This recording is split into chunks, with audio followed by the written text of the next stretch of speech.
All right, what's going on, everybody? Welcome on into the Auburn Daily Show, episode 21 of the Auburn Daily Show. Excited to be here with you on this beautiful Monday afternoon here in Auburn, Alabama. Beautiful baseball weather, if I might add. Auburn baseball taking the series sweep over the South Carolina Gamecocks this past weekend.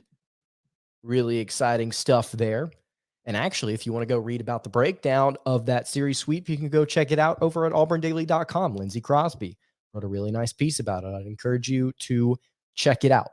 On today's episode, though, we're going to be going over some interesting statistics for Auburn football. It's always my favorite thing to do, to go through stats. That's kind of my thing. I'm a little bit of a nerd when it comes to breaking down averages and points per game and yards and different things like that and PFF numbers. And so I want to go through some interesting statistics here on today's episode. Worry will to you as well. Underrated. Glad you are in the chat today. And I've recently, Auburn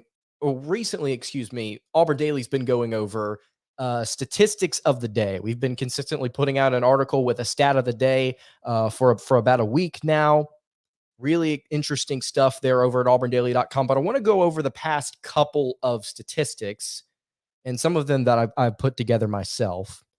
Stuart Donald in the chat. War Eagle to you as well. Trey Lee in the chat. What's going on? Best part of the day. Yes, sir. How's everyone doing? I'm doing well, man. I'm doing well. Monday's been pretty good to me. Normally, everybody likes to complain about Mondays and how it's just kind of boring and how you have to start off your week with a lot of work after getting a little bit of rest. But honestly, I kind of like it. I kind of like it, at least today. The weather's been great. It's been pretty good so far. But what I wanted to start the show out with today was a statistic. It's the stat of the day actually for today over at auburndaily.com. Wrote this a couple of hours ago. You can go check the article out over at auburndaily.com.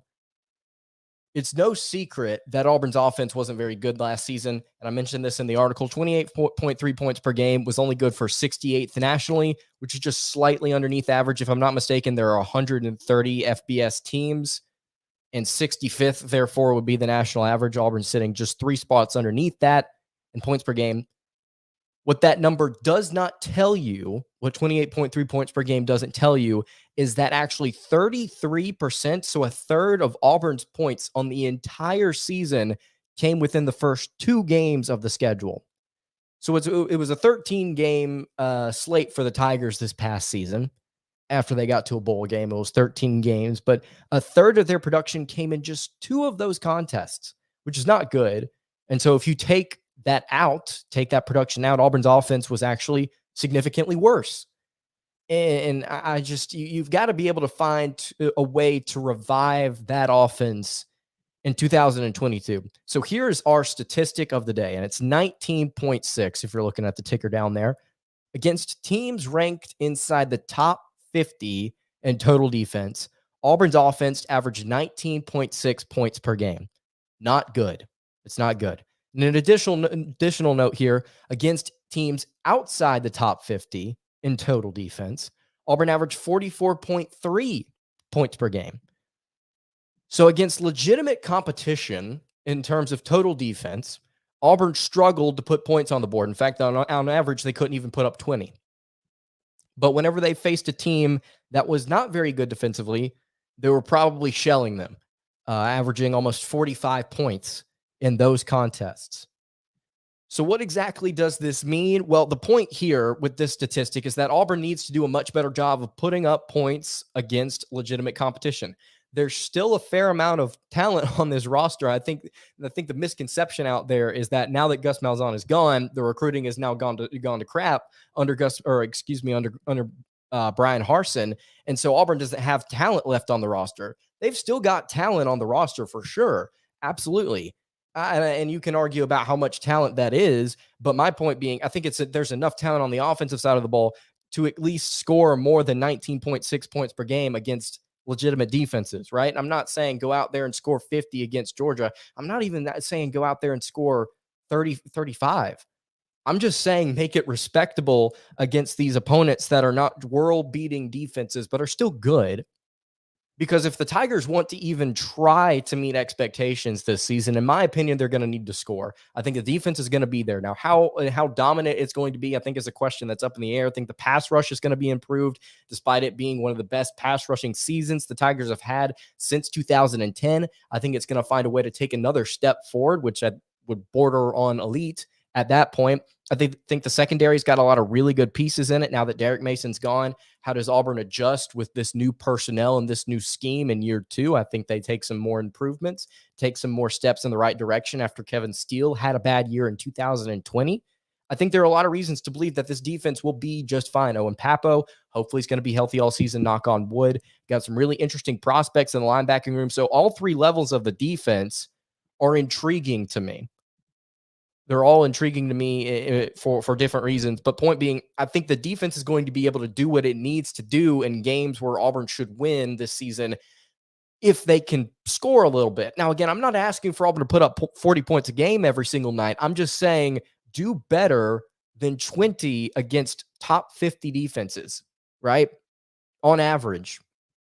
In that Ole Miss game, you put up 31 points, and a lot of it came in the first half. You've got to be able to find a way to put your foot on the gas, finish that game out, and make it an even more impressive win, right? Against LSU, who was not a phenomenal defense last season.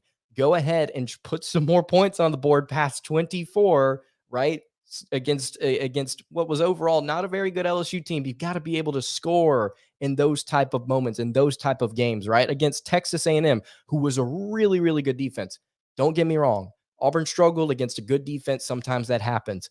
But to be held out of the end zone and to hold your opponent out of the end zone as well, and to come away with 3 points on the day, you've got to be able to find a touchdown or a couple more field goals in there. That would keep you in that game, right? So all I'm saying is that this statistic of the day, 19.6 points per game, it's got to be able to go up against top 50 defenses in 2022. And we may come back to that. We may come back to that after a few games during the season and say, okay, what is Auburn doing differently this season to try and improve their offense? I think a lot of it's going to have to do with how the offensive line run blocks. I think the pass protection is going to be there. We're going to talk about that in just a little bit. But I think it's going to be really important that Auburn's able to complement their passing attack with a ground game that can allow Tank Bigsby to show who he really is. And I know Auburn wants the identity of this team to be that ground game. I just think right now, with the run blocking, I don't know if it's going to necessarily be able to be, regardless of how much Auburn may want it to be. SL Hotman in the chat, what's going on, dude? Appreciate you listening in today. Good afternoon to you as well. Talking about Auburn's offense needing to take a step forward in 2022. And I don't think I'm crazy when I say this. Zach Blackerby, the Locked On Auburn podcast, Charlie 5, on there consistently. They've said similar things. I've heard the War Report say similar things. Auburn is going to need to score points in order to meet or exceed expectations in 2022. Justin Ferguson of the Auburn Observer has said that too. It's like, if you're going to pinpoint, like if we come to you at the end of next season and say Auburn went like 9-4 or 8-5, which I think is what's going to please fans, and I asked you, how did they do it? I think most people would say they found a way to get the offense going. The defense, I think, is a known. Now, there are parts of it that are questionable. Like how does the switch between Mason to Schmedding go? I don't think there's going to be a lot of I don't think there's going to be a huge switch there. But my point being, the offense, they've got to be able to find that guy at quarterback. They've got to be able to figure out the run blocking. They got to get in the end zone a few more times. They've got to be able to find a way to do that. I don't think I'm crazy in saying that. And also, and you guys may have a differing opinion on this. I actually put out for the War Report, I put a graphic out earlier that asked the question, and I may write an article about this soon. What would you rather have if you had to pick one as an Auburn fan this season, an elite defense or an elite offense? Interesting responses already to that question. Some people said we saw what Georgia did this past season with one of the best defenses of the entire 21st century. I'd rather take defense and have something that we can lean on at times, but defense wins championships. And then there were some people that said, we've seen how bad the offense has been. You look at 2019, if that offense had just been a little bit better, then we probably would have had an opportunity to go a little bit further than we did, which was 9-4. So there are some people out there that have said offense. Some people have said offense, no doubt, no question whatsoever. So if you've got an answer to that, you leave it in the chat below. Gregory Lawrence, what's going on, man? War Eagle to you as well. Checking out some Auburn statistics. Some of these from this past season, but also some of these just collectively over the past few years.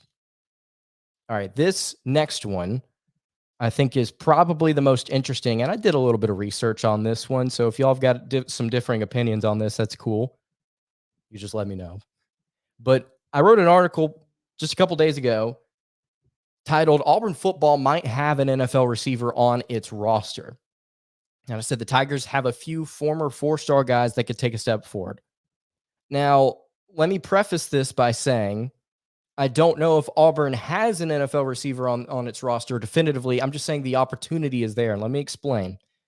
So the receiver room's been a question mark for quite some time, dating all the way back to the beginning of the Gus Malzahn era. The Tigers would recruit high-end talent at the position. Things normally kind of wouldn't work out for some guys, and receivers just wouldn't be able to get to the next level.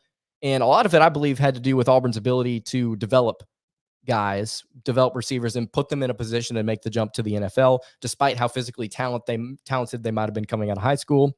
Most guys just fizzled out, transferred, or were never heard from again.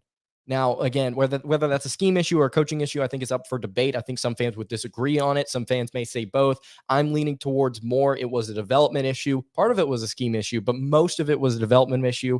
And if you believe it's primarily an issue that Auburn couldn't develop receivers because all they did was run the ball, I would like to point you to another team in the SEC, LSU, finished higher nationally in rushing yards per game than they did in passing yards per game 6 different times from 2013 to 2020 during Gus Malzahn's tenure. And LSU arguably had one of the best cores of receivers drafted into the NFL during that 7-season span. And don't forget, Justin Jefferson and Jamar Chase are a thing now too. So I think it's more important. I think there's more of an emphasis on recruiting and development than there is on scheme. And that's just my opinion. Underrated says there's talent on the roster, but Harsin and company has to scheme to the players until we get better talent through the recruiting and the portal. Maximize players have now. I agree with that, and that's something that I was saying last year, talking about the defense and talking about Derek Mason and what he did.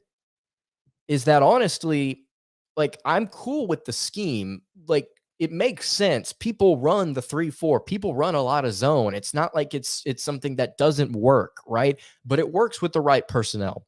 And what Auburn had on their roster last season was personnel that worked really, really well in man situations. Specifically, that secondary worked well in press situations or where they could line up man to man. That's just what Malzahn had recruited.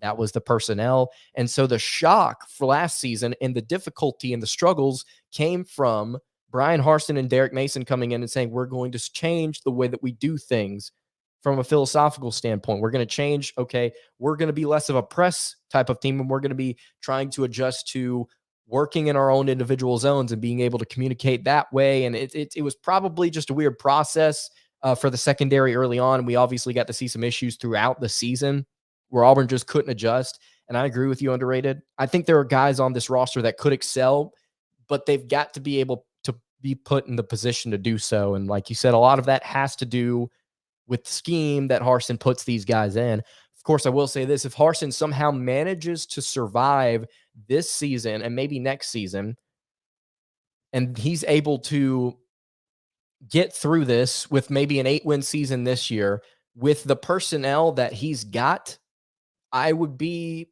optimistic about what Harsin looks like whenever he gets his personnel in. He's still dealing with a lot of Gus Malzahn recruits right now. Some of them are already Harsin recruits that are in important spots on this roster, specifically quarterback.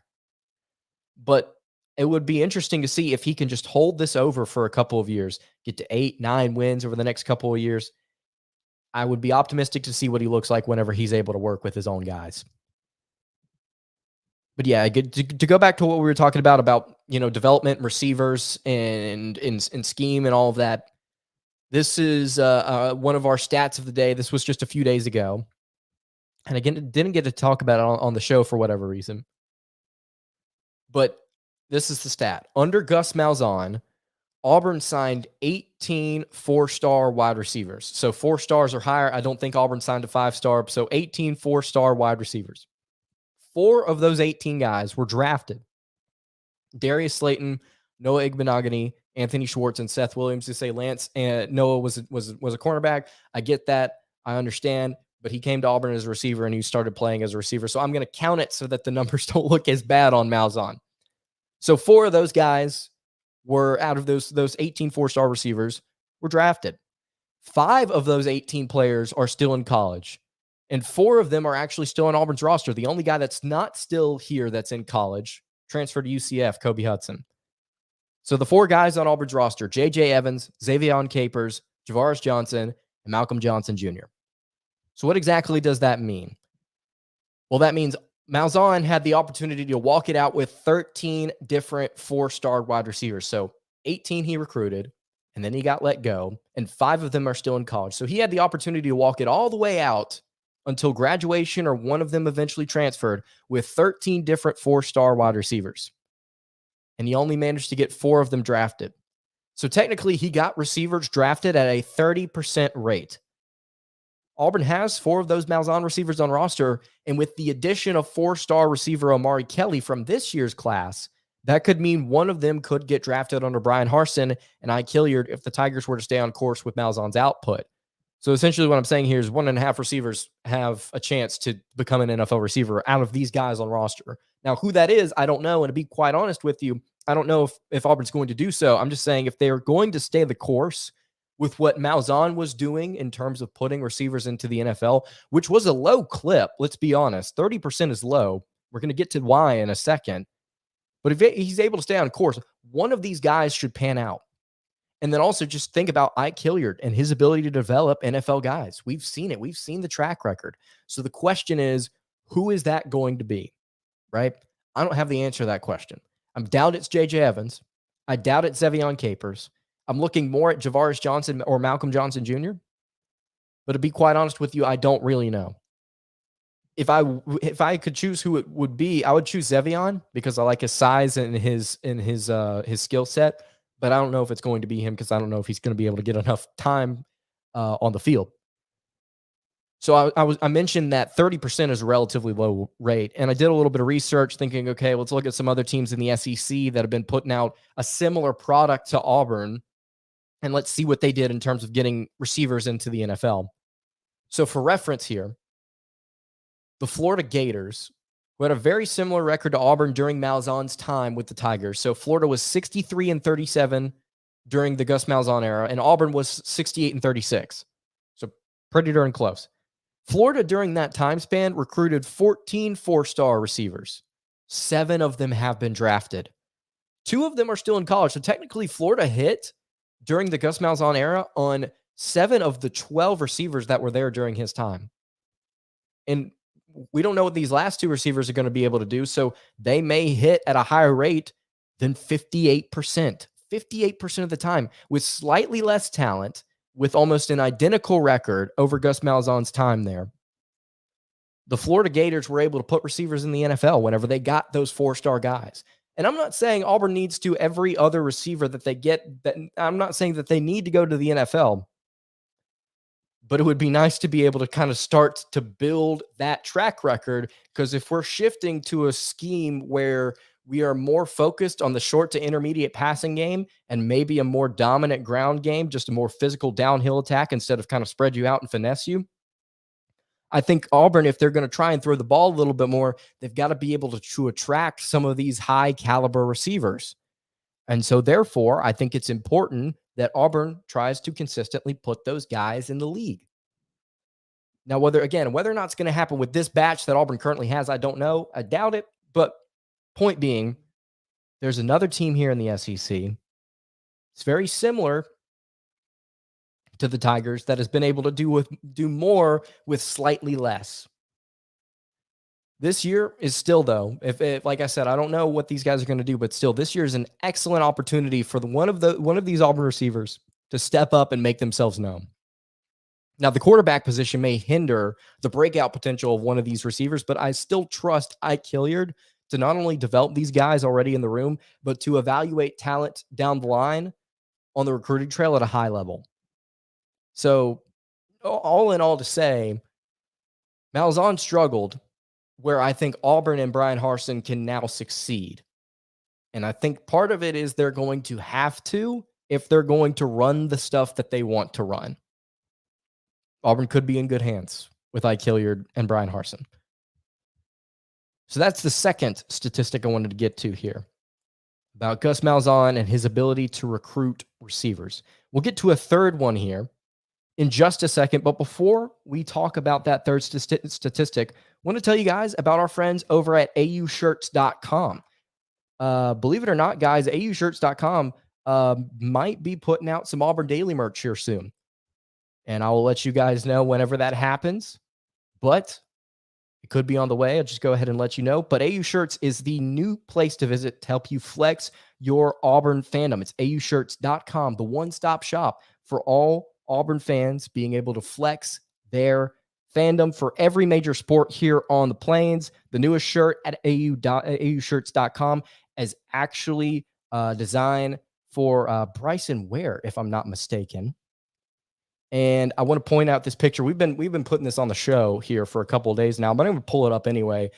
This is Josh Hall hanging out at I believe it was the Auburn-Alabama State game just a week or so ago, wearing the Thick King shirt. This is Sonny DeShera's design over at aushirts.com, but he was repping the brand in the dugout.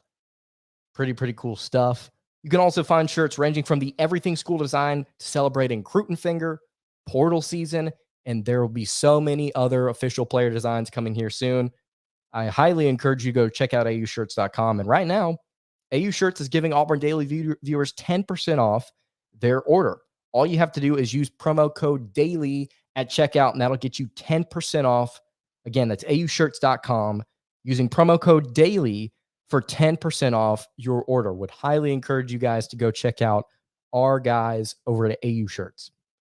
All right, the final statistic here, and this revolves around Auburn's offensive line.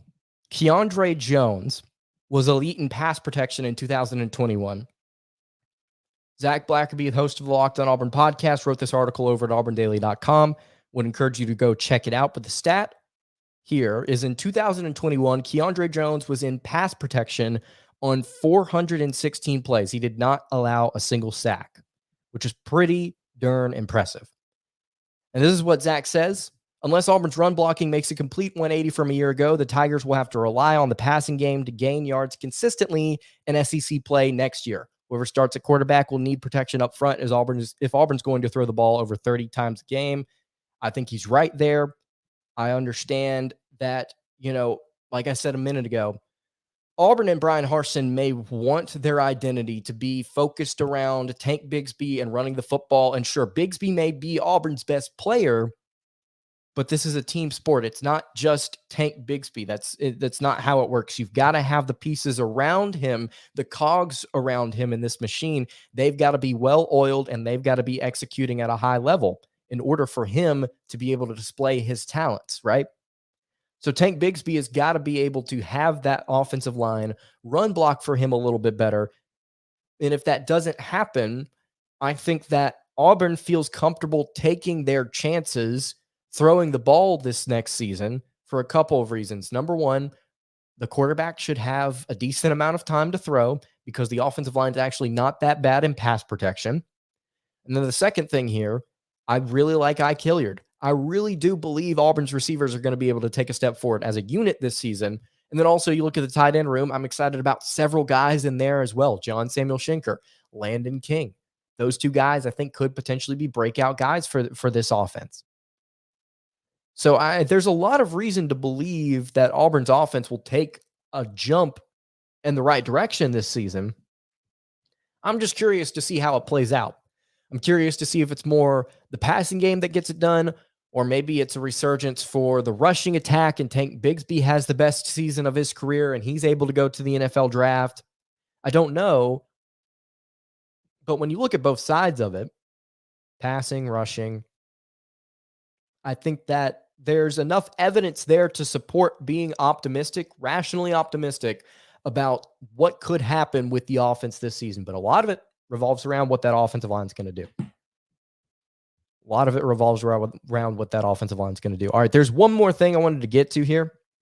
If we're going to stick on the topic of rushing, I wrote this article. It was just put out today. And it's where Auburn ranks in the SEC in total rushing yards over the past 10 years. So over the last decade, where does Auburn rank in the SEC in terms of total rushing yards? And you can go read this list over at auburndaily.com. But I wanted to point out something interesting. Auburn's actually third in the SEC in total rushing yards since the 2012 season, which is a decade ago. Gone are the days of Nick Marshall, Trey Mason, Cameron Artis-Payne, Cameron Petway, Kerryon Johnson. But those guys are gone. But I'm hoping Brian Harsin's able to reestablish Auburn's rushing attack over the next few seasons.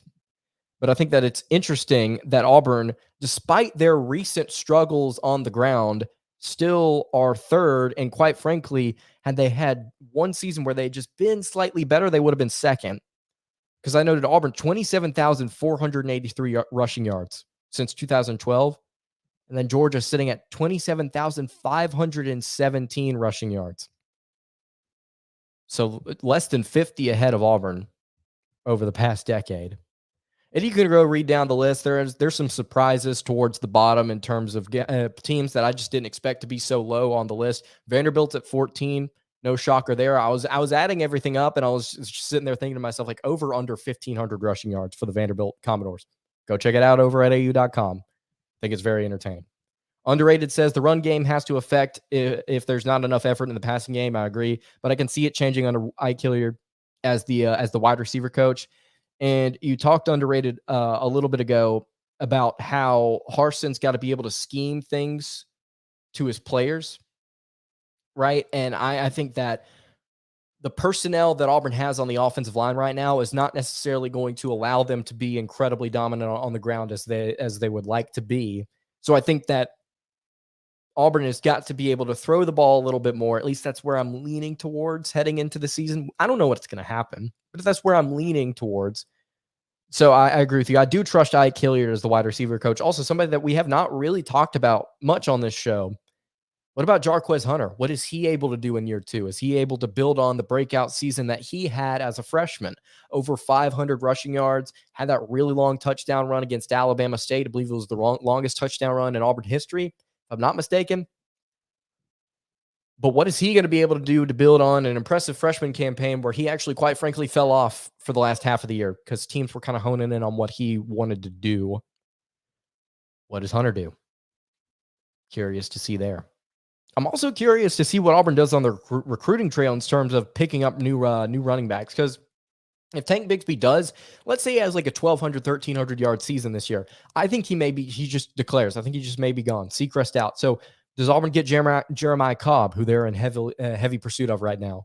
Who do they get on the recruiting trail that can be that back next year? If it's not Jarquez Hunter. So I'm curious to see what Auburn does over these next couple of years. I know that there are some people out there that are very concerned, and I think rightfully so. I can understand where most people are coming from, just about Harsin and the situation with Auburn and whether or not the higher ups are going to be able to give him enough control to do what he actually wants to. But I think there's reason to be optimistic and say, look, this coaching staff still has time to put things together. They've still got time to find a quarterback. And if they choose the right guy and he's able to hit it off, and Auburn has one of those years, you know what I'm talking about. They have one of those years where they pop off and nobody expects it. I think we are in a good spot moving forward, because Harsin, I don't believe, is the type of guy to take this team on a roller coaster. Right? Like Gus Malzahn. I believe that once he gets to a certain plane of consistency, you're not going to dip. Your floor is going to be what he's raised it to. And so I think that there's opportunity with Texas and Oklahoma moving to the SEC for Auburn to be potentially one of the more stable programs, which is weird to say right now, one of the more stable programs in the conference by the time those two teams get here. Underrated says, I can see this going 8-5 or 9-4 at best this year. I think that's fair, but that's only if this team takes advantage of the first 5 home games of the season. Wide receiver play would have to be improved within that time frame. And yeah, I've been thinking about it recently. I know that we've talked a little bit about the schedule here recently and about how, the first 5 games of the season are important and they need to be won. But like Penn State's going to be a tough game. Penn State's going to be a tough game. They're bringing back the quarterback that beat Auburn last season. And the Penn State's a team that still has a lot of talent. They recruit very well. They're bringing in some talented guys. I know they lost Jahan Dotson or Jahan Dotson. I don't know how you pronounce his name, but they've got Parker Washington, really solid option there for the Nittany Lions.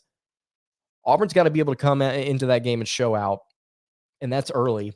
That's going to be a tough matchup. Of course, they were in it last season, so who's to say that they aren't in it this year and aren't able to secure a victory? But still, it's going to be a tough out. You got to play Missouri, who, quite frankly, despite some people may overlooking them, I still think it's still going to be an SEC game, still going to be difficult. And LSU is going to be tough with Brian Kelly. I think that game's going to be tough. Of course, all these first 5 games are winnable of the season. They're definitely winnable, 100%. But you got to be able to take advantage of it. You got to be able to actually go out there and win some of those games. But yeah, 8-5, if we go 7-5 and then we win a bowl game, we finish 8-5. I would be very pleased with that. I would be very pleased with that given the current state of Auburn football. And there would be optimism to believe that, whichever quarterback led us to that record would be here in 2023. And, reason to be optimistic. Underrated says that game could have been won last season, but we beat ourselves. We have home field advantage this year. Yeah, if Auburn doesn't run a couple of questionable plays in that game, we've talked about it before on the show. We don't have to get too much into it. But yeah, if Auburn had some weird decisions in that game when it came to, third down defense, plays run inside the red zone, decisions to go for it or to not. It was weird. So if Auburn's able to clean up those mistakes and Sean Clifford doesn't look like Dan Marino out there, Auburn should win that game by like 10 or 14. And like you said, we got home field advantage this year. Hope people pull up to that game. It would be really, really fun if we chose that game as our wideout this year. That would kind of be, in my mind, a little bit disrespectful, but I also think that would be kind of funny. Who knows? Penn State may like that. All right, I think that's everything we have to talk about today on the show. And as the week goes on, I'm going to be talking a little bit more Auburn football, I believe. Underrated says, do the higher ups keep a Harsin if he goes 7-5? Now that's something I've been struggling with recently, just going back and forth. Like, well, what's the floor to keep Harsin? And I believe Josh Pate talked about it recently. Josh Pate of 24/7 Sports answered that question, and in his opinion, he believes that what is going to keep the higher ups happy is 8-4. He believes that 8 wins is what Auburn has to get this season, and that's in my mind where I immediately go to. I'm like, that's a tough ask. It's possible, but it's a tough ask. If we go 7-5 and lose our bowl game, there's gonna be a lot of fire next offseason. Underneath what is already a kindling pile of ashes. Hot Man says, I might just wear my whites to that Penn State game anyway, dude. I may too. Like straight up, I really, really hope that they make that the whiteout game. Now that I'm thinking about it, because like everybody, some people will take it in like a ha got you direction, but some people will be like, yo, this is respecting kind of your tradition, and we're gonna do it here now that you're in town. Isn't that pretty cool? But yeah, I may just wear white anyway. I may just do that anyway. I'm excited for the season, man. I love being able to go to some of these games and be able to talk about it with you guys. I know this offseason is going to be long, but we're going to get through it. There's a lot to talk about. Any year that you have a quarterback competition, which feels just like just about every year for the Tigers, you've certainly got things that you can discuss. Certainly got things that you can discuss. Hotman says CBH and crew will be in Atlanta tomorrow for the Auburn ambush. I'm not going to lie to you. I don't know what the Auburn ambush is. And that's just me showing my my stupidity. Isn't it an alumni thing? If I'm not mistaken, it's an alumni meeting, right? I may be completely off on that.